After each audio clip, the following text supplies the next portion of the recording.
They told us the grocery store would bring food closer to everyone. But in a quiet way, it also began asking our food to live farther from where it was born. I can still picture the old produce aisle, the way it looked when the fluorescent lights were new and the linoleum floors shone like a washed dish. The air held that cold, clean smell, half apple, half icebox. Rows of fruit sat in neat, obedient piles, each piece turned the right direction, each sticker facing outward like a little badge of belonging. Back then, folks didn't call it selection. They called it what they've got. And for a while, what they had felt like plenty. Oranges in winter that didn't come from a neighbor's cellar. Bananas that seemed almost exotic, arriving like a promise from somewhere warm. Grapes without a single dusting of bloom left on them. Apples that looked like they'd been polished by patient hands. But something else happened at the same time, and hardly anyone said it out loud. Certain fruits began to slip away, not because people stopped loving them, and not because the trees stopped growing. They slipped away because they couldn't hold their shape under the new kind of attention. They bruised too easily. They ripened too fast. They showed their moods. And that wasn't the sort of thing a grocery store knew how to make room for. In the Midwest, where I grew up, fruit wasn't always a purchase. Sometimes it was a season you could smell before you saw it. A sweet green smell after a rain in June. A warm, syrupy scent in August when the wasps got bold. The sharpness of fallen apples in October, half gone soft, the rest still firm enough to bite. In the Northeast, too, people kept small orchards the way they kept fences, because that's what you did when you had a little land and a few steady habits. There were crab apples by the roadside, chokecherries along the back lots, damson plums that no one planted on purpose anymore but never quite left. There were pears that ripened all at once and then seemed to vanish overnight, like a guest who didn't linger. You didn't need a sign to know where fruit lived. You knew by the way children disappeared after supper. You knew by the way someone's apron pocket sagged, heavy with something they just picked. And when fruit came from nearby, it didn't have to explain itself. It could be small. It could be lopsided. It could be so ripe it almost gave up in your hand. That was the bargain. That was the joy. I remember shopping trips in the late 1940s and into the 1950s when the grocery store still felt half like a market and half like a warehouse. It wasn't yet the glossy place it would become. The produce was often stacked in wooden crates or rough cardboard boxes with bold lettering. Sometimes the clerk would slice open a box right there with a pocket knife, and you'd see the fruit packed tight, each piece wrapped or nestled, as if it had traveled with instructions. Don't move, don't bruise, don't show weakness. My mother would press a thumb into a peach to see if it had any give. She wasn't rough about it. She was listening, the way you listen to a door latch that's never worked quite right. The peach, more often than not, was firm, too firm to be a peach you'd eat standing at the sink, juice running down your wrist. But she'd buy them anyway. We all did. Because the store made its own kind of sense. The store promised you could have fruit on a Tuesday in March, and it would look respectable in a bowl. It promised your guests wouldn't see a soft spot. It promised certainty. And certainty has a way of becoming a habit before you notice. The fruits that struggled weren't always the ones people talk about now, like some grand, mythical, lost apple. Sometimes it was smaller than that. Sometimes it was a peach that was too delicate to ride in a box without suffering. Sometimes it was a plum that ripened unevenly, sweet on one side, tart on the other, skin tight in places and soft in others. Sometimes it was a pear that went from stone hard to overripe in the length of a weekend. There were fruits that didn't mind being handled, and fruits that took handling personally. The grocery store didn't hate those tender fruits. It didn't outlaw them. There was no announcement, no sorrowful last shipment, no headline. The store simply learned what survived the journey and what didn't. The fruit that held up became good fruit, and the fruit that didn't became unreliable. And in a place built on neat rows and predictable turnover, unreliable is a quiet sentence. Think of a backyard tree for a moment. Not the kind in an orchard meant for selling, but the kind behind a garage or near a clothesline, planted because someone's father liked the taste of that fruit and wanted it close. A backyard fruit tree doesn't give you uniformity. It gives you surprises. One apple might be small and sharp as vinegar, better for pie than for eating. Another apple from the same tree might be sweet enough to make you pause. One pear might be perfect, the next might be gritty near the core. A cluster of plums might ripen in a staggered way, like children growing at different speeds, even in the same family.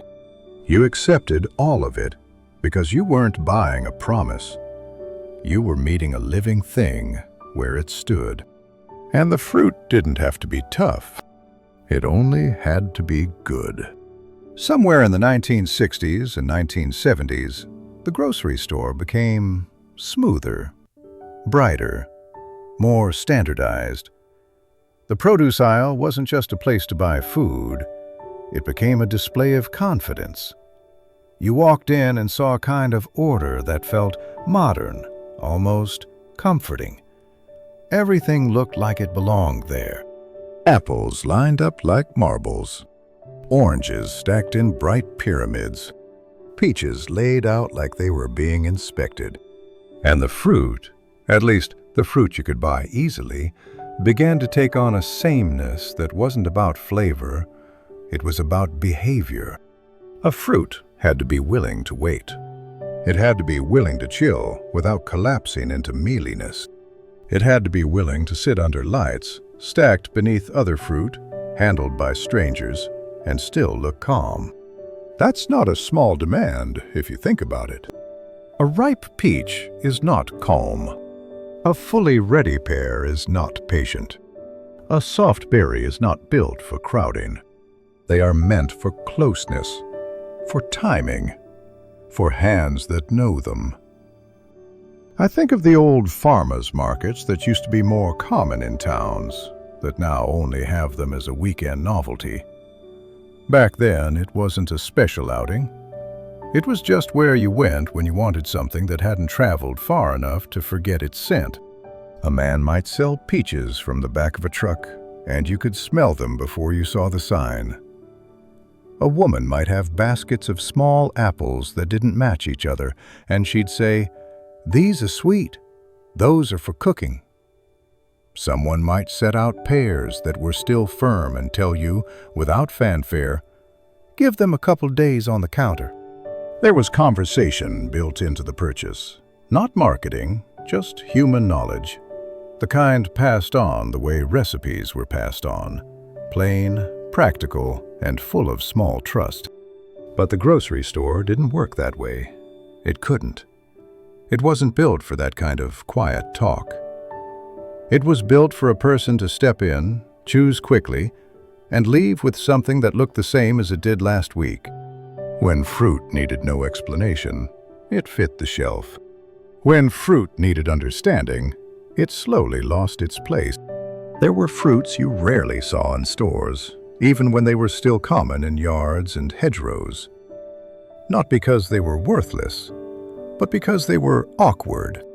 I remember wild black raspberries that stained everything they touched, sweet and soft, and gone by the time you'd washed your hands.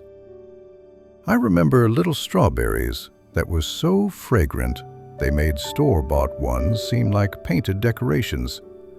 I remember pawpaws showing up now and then in certain parts of the Midwest, carried in a paper bag like a secret, the skin turning dark and tender before you could finish explaining to someone what it even was. And then there were the old pears, Seckel pears, small as eggs and sweet as candy, but they didn't sit around politely. Bartletts that could be heavenly for about a day and a half, and then they'd slump. Plums that were perfect only when they were almost too ripe to carry. I'm not saying these fruits were better in every way. Some were finicky. Some had short moods. Some took getting used to. But they had something you can't ship, a sense of being from somewhere. And that somewhere used to matter more. The change didn't feel like a loss at first. That's the honest truth. For many families, the grocery store was a kind of relief. It meant a working mother didn't have to can as much. It meant fresh fruit could appear in winter. It meant a household could taste things that didn't grow nearby. It meant you didn't have to rely on a good harvest year or a neighbor's generosity. Those are real gifts. And people accepted them gladly because it made sense at the time. It still does. But what we didn't notice, what's hard to notice in the middle of improvement, is that the store's kindness came with a quiet preference.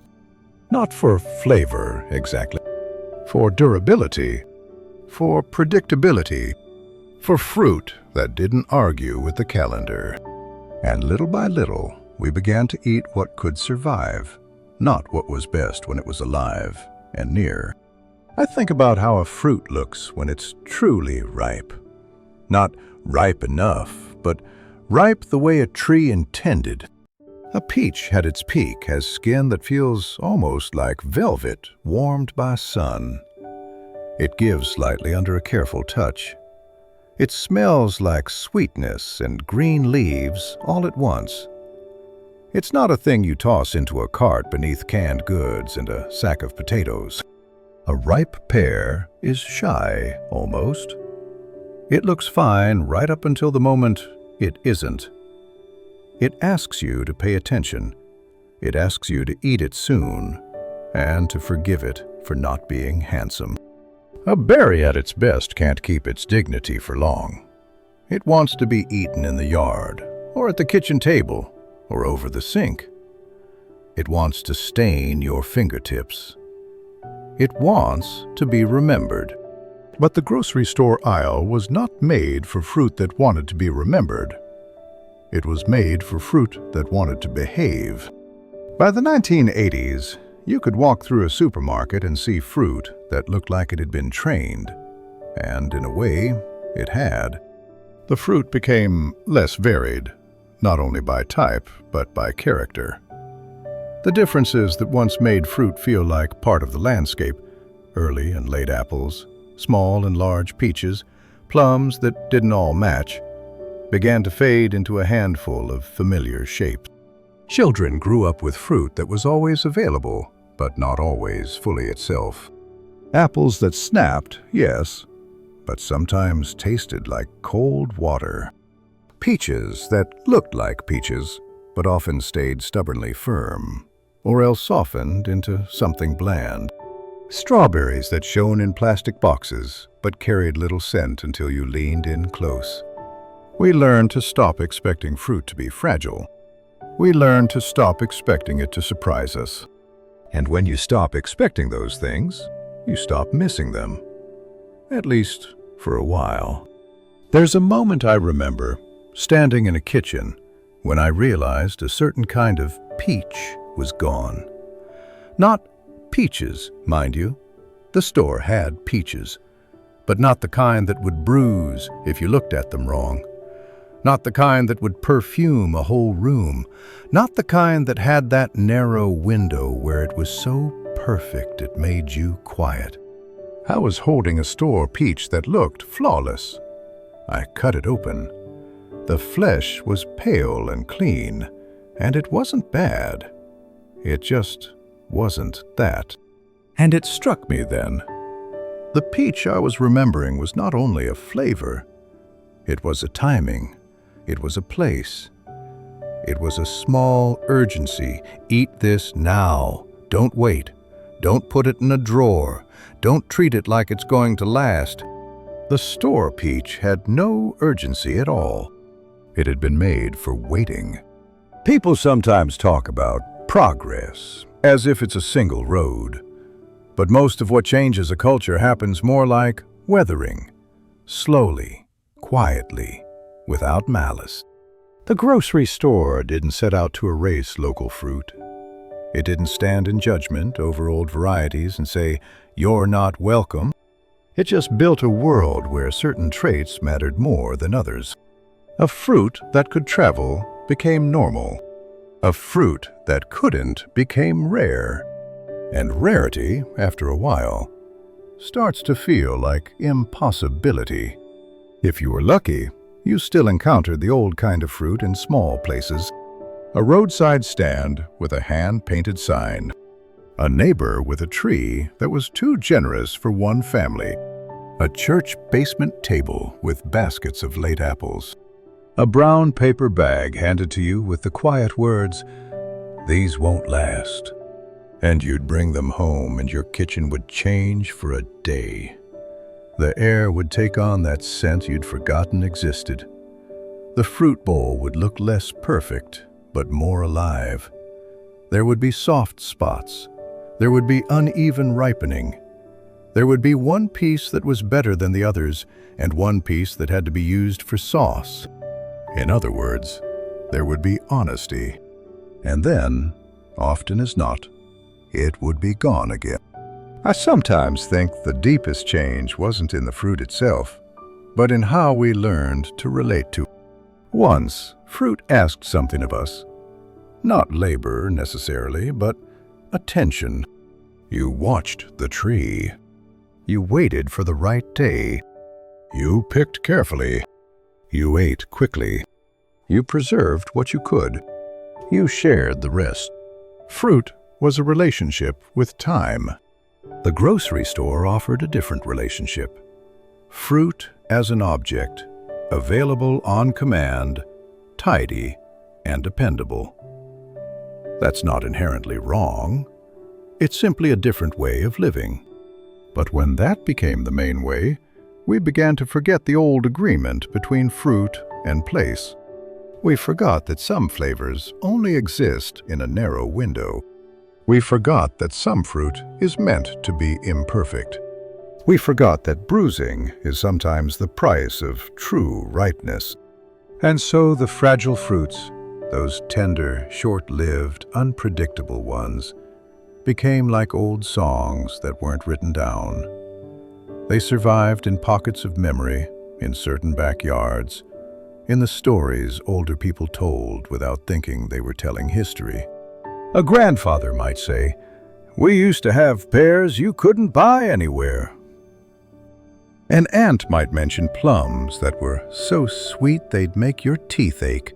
Someone might describe a strawberry that filled the whole kitchen with smell, and the younger ones might nod politely, unable to picture it. Because how do you picture something you've never had to chase? How do you miss something you never learned to expect? I don't want to make this into a complaint. It isn't that. It's more like looking at an old photograph and realizing something in the corner is gone now. A small building, a line of trees, a fence that used to mark where one yard ended and another began. The photograph doesn't accuse anyone. It just tells the truth. Things were arranged differently. The grocery store gave us steadiness. It gave us reach. It gave us abundance that didn't depend on the luck of your street or the quality of your soil. But it also quietly narrowed the definition of what fruit could be. Not in name, in nature. The fruits that couldn't survive the grocery store didn't fail because they lacked history. Many were older than the store itself. They had names that tasted like places, little local apples, particular pears, berries that grew wild along rail lines and in backfields. They failed because they were not built for distance. They were built for hands that knew them, for counters where they could soften, for afternoons when someone would say, "They're ready," and everyone would understand what that meant. They were built to be met where they lived, and we stopped meeting them there. We began waiting for them under bright lights, in tidy rows, in air that was always cold. Some fruits can endure that and still feel like themselves. Some never could. And in the quiet bargain we made with travel and uniformity, we didn't just lose a few varieties. We lost the old expectation that fruit would be fragile, brief, and close to home. Some things were never meant to ride far. They were meant to be found, almost by accident, in the places they grew, warm in the hand, uneven in shape, and gone before you could imagine stacking them neatly at all.